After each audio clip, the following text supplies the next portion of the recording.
नंदनवन थाना क्षेत्र में 18 फरवरी 2024 को फरियादी ने चोरी की शिकायत दर्ज कराई थी। पुलिस ने इस मामले में आरोपी अमोल चंद्रशेखर चाफेकर उर्फ दरवाड़े को गिरफ्तार किया है। पुलिस को गोपनीय सूत्रों से पता चला कि आरोपी पहले बंद घरों की रेकी करता था और अपने दोस्त के साथ मिलकर घरों के ताले तोड़कर चोरी की वारदातों को अंजाम देता था। पुलिस ने समानांतर जांच कर आरोपियों को हिरासत में लेकर पूछताछ की तो चोरी की वारदात का खुलासा हुआ। दोनों आरोपियों पर विभिन्न धाराओं सहित कई मामले दर्ज है। आरोपियों से सोने चांदी के गहने सहित लगभग 4,50,000 रुपए का माल जब्त किया है। आगे की जांच पुलिस कर रही है। सहायक पुलिस निरीक्षक समाधान बजबलकर ने कार्यवाही को अंजाम दिया।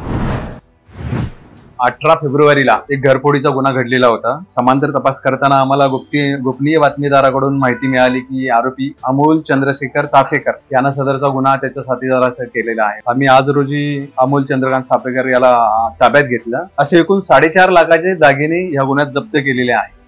मोडस्तो रात्रीच्या वेळेला जे बंद दरवाजे आहेत, ज्या घराला बाहेरून कडी लॉक केलेला आहे, अशा घरांना टार्गेट केलं जात होतं। त्यात अजून त्याचे साथीदार आहेत, त्याचा आम्ही तपास करत आहे। या गुन्ह्याचा अधिक तपास करत आहे। लेटेस्ट अपडेट्स के लिए पावर ऑफ वन न्यूज को फॉलो कीजिए।